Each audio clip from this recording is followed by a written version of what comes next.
नमस्कार दोस्तों, आप सबका मेरे चैनल में स्वागत है। 1 दिसंबर मोक्षदा एकादशी व्रत कथा है।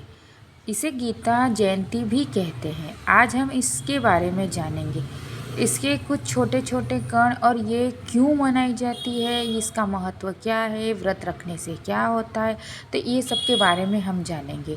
तो ज़्यादा बातें नहीं करते हैं, वीडियो शुरू करते हैं। वीडियो शुरू करने से पहले मेरे चैनल को लाइक एंड सब्सक्राइब करना ना भूलें, बेल आइकन ज़रूर दबाएं और मेरे शॉर्ट वीडियो को भी ढेर सारा प्यार दें। अब शुरू करते हैं लॉन्ग वीडियो। यह दोनों ही पर्व एक ही दिन मनाए जाते हैं क्योंकि भगवत गीता का उपदेश भगवान श्री कृष्ण ने अर्जुन को मार्गशीर्ष मास के शुक्ल पक्ष की एकादशी तिथि को ही दिया था, जिसे मोक्षदा एकादशी कहते हैं।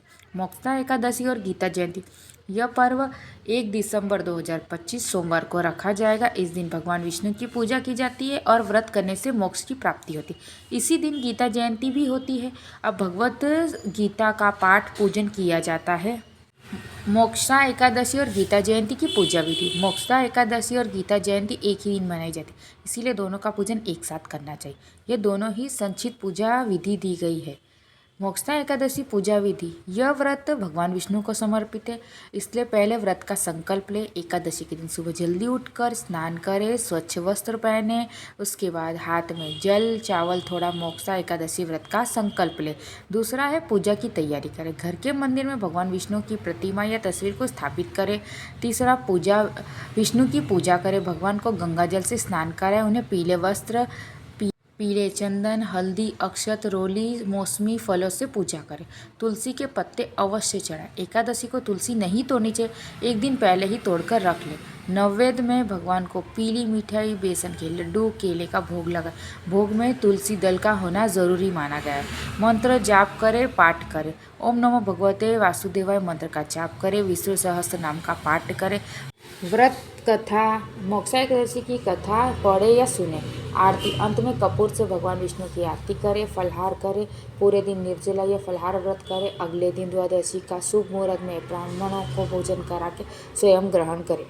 गीता जयंती पूजा विधि। मोक्षा एकादशी के दिन ही श्रीमद् भगवत गीता का पूजन करना चाहिए। गीता का पूजन मोक्षा एकादशी की पूजा के बाद पूजा स्थल पर भगवद गीता की प्रतीक को स्थापित करके पूजा करें। अभिषेक करें, फूल, रोली, चंदन, धूप दीप अर्पित करें। संकल्प ले, गीता के ज्ञान को जीवन में उतारने का संकल्प ले।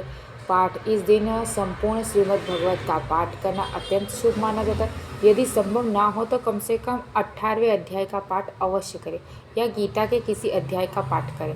आरती, पाठ समाप्त होने पर गीता की आरती करें।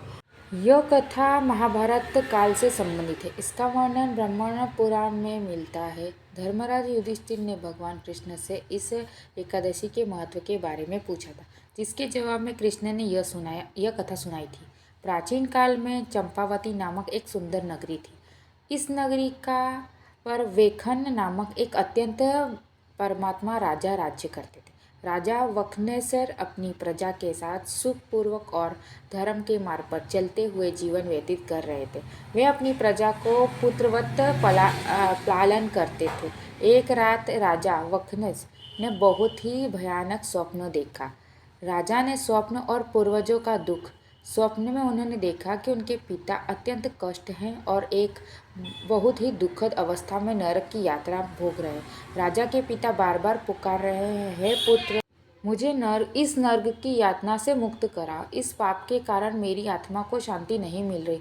यदि तुम कोई ऐसा पुण्य कार्य करोगे जिससे मुझे मोक्ष मिल सके, तभी तुम्हारा उद्धार होगा। इस भयानक सपने से राजा वेखन की नींद टूट गई।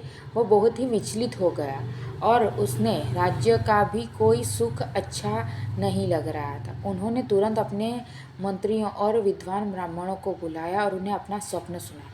राजा ने पूछा, हे विद्वान, मेरे पिता नर्क में पड़े हैं। मेरे द्वारा किए गए सभी यज्ञ, दान, पुण्य कार्य और उनके दुख को कम क्यों नहीं कर पा रहे? मैं ऐसा कौन सा धर्म कार्य करूं जिससे मेरे पितरों को मोक्ष मिले? पवन मुनि का मार्गदर्शन। सभी विद्वानों ने विचार किया, परंतु कोई भी राजा पिता के मोक्ष का सही मार्ग नहीं बता सका। अंत में उन्होंने राजा को सलाह दी कि उन्हें पर्वत मुनि नामक त्रिकालयशी ऋषि के पास जाना चाहिए। राजा वेखन तुरंत पर्वत मुनि के आश्रम की ओर चल दिए। उन्होंने मुनि को साक्षात प्रणाम किया और अपनी व्यथा सुनाई। मुनि ने आंखें बंद करी और अपने योग बल से राजा के पिता के कर्मों को देखा। पर्वत मुनि ने राजा से कहा, हे राजन, तुम्हारे पिता ने पूर्व जन्म में एक गलती की।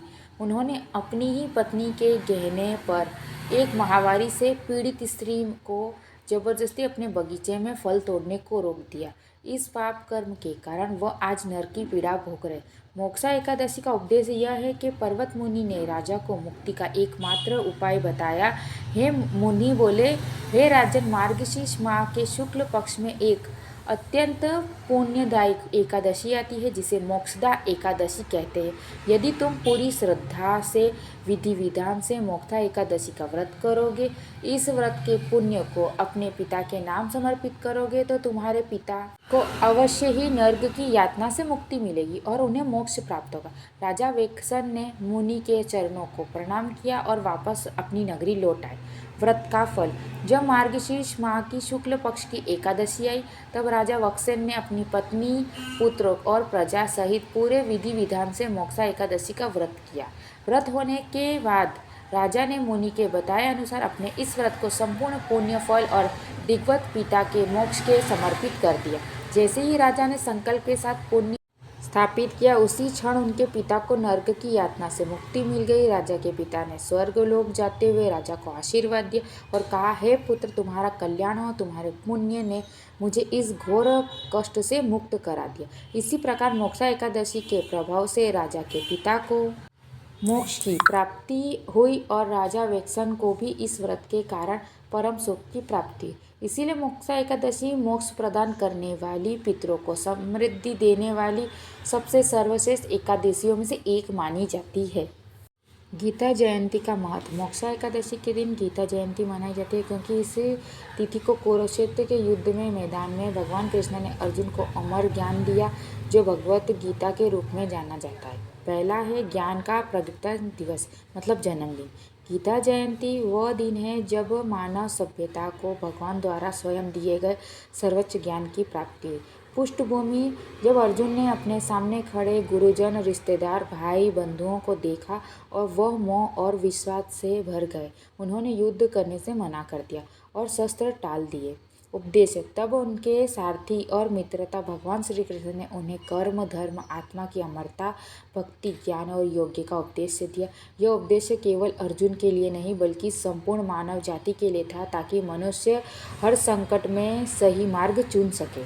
दूसरा, कर्म, धर्म और मोक्ष का मार्गदर्शन। भगवद गीता के जीवन के 3 सबसे महत्वपूर्ण सिद्धांत सार हैं। कर्म योग। गीता सिखाती है कि हमें फल की चिंता किए बिना अपने कर्म पूरी निष्ठा से करते रहना चाहिए। कर्म वैदिक कास्त माँ फलसु कदाचन। ज्ञान योग्य।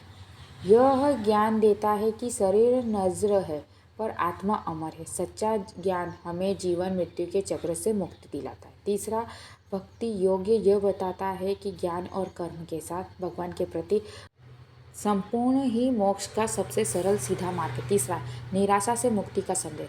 गीता जयंती उपदेश देती है कि जब भी मनुष्य जीवन में मोह, निराशा, दुविधा से घिरा हो तो उसे इस ग्रंथ के साथ ज्ञान का आश्रम लेना चाहिए। हर प्रश्न का उत्तर, हर समस्या का समाधान, निराशा का विवरण प्रदान करना चाहिए। चौथा, मोक्षा एकादशी का सबसे संबंध। मोक्षा का मार्ग। मोक्षदा एकादशी अर्थ मोक्ष देने वाली एकादशी। गीता का ज्ञान ही अत्यंत मनुष्य को जन्म और मृत्यु के बंधन से मोक्ष प्राप्त कराने का मार्ग दिखाता है। ज्ञान और व्रत। इसीलिए इस दिन भगवान विष्णु का व्रत करने से उनके द्वारा किए गए ज्ञान का पाठ व्यक्ति के दोहरे पुण्य की प्राप्ति होती है और उसका जीवन सफल होता है। पूजा का महत्व। गीता का पाठ करने से ज्ञान की वृद्धि होती है। गीता दान करने से पुण्य मिलता है। गीता के उपदेशों को सुनने से उन मन में करने वाले जीवन में आने वाली भ्रमता को दूर करता है। तो आपने देखा एकादशी और मोक्षा एकादशी और गीता जयंती दोनों का उद्देश्य एक ही है, मोक्ष दिलाना, मौन रहना, मन की बात सुनना, ज्ञान के प्रति अपना ध्यान लगाना। आइए अब सुनते एकादशी द्वादशी का पारायण कैसे करें। आज 1 सितंबर दिसंबर 2025 सोमवार को मोक्षा एकादशी व्रत का पारण अगले दिन यानी द्वादशी तिथि को सही समय पर और सही विधि से करने से अत्यंत शुभ फल मिलते हैं, तभी ये व्रत पूरा होता है। पहला है प्राणायाम का सेवन। सबसे पहले संपूर्ण नियम, प्राणायाम हमेशा द्वादशी तिथि को ही करना चाहिए। तिथि समाप्ति मतलब एकादशी का व्रत पारायण कभी नहीं करते, एकादशी के दौरान नहीं करना चाहिए। हरिवासर से बचाएं। द्वादशी तिथि का पहला चौथाई हिस्सा हरिवासर कहलाता है। इसे समय प्राणायाम करना वर्जित होता है। प्राणायाम हमेशा हरिवास समाप्त होने के बाद ही करना चाहिए। द्वादशी तिथि समाप्त होने से पहले प्राणायाम लेना चाहिए। द्वादशी तिथि सूर्योदय के पहले समाप्त हो जाती है, सूर्योदय के बाद किया जाता है। प्राणायाम में भगवान विष्णु की पूजा अर्चना करने के बाद, ब्राह्मणों को भोजन कराने के बाद ही खुद स्वयं ग्रहण करना चाहिए। इससे व्रत पूरा होता है, एकादशी फल का महत्व प्राप्त होता है। आप सबको ये कथा कैसी लगी कमेंट में लाइक करना ना भूलें। मिलते हैं अगले वीडियो में। धन्यवाद।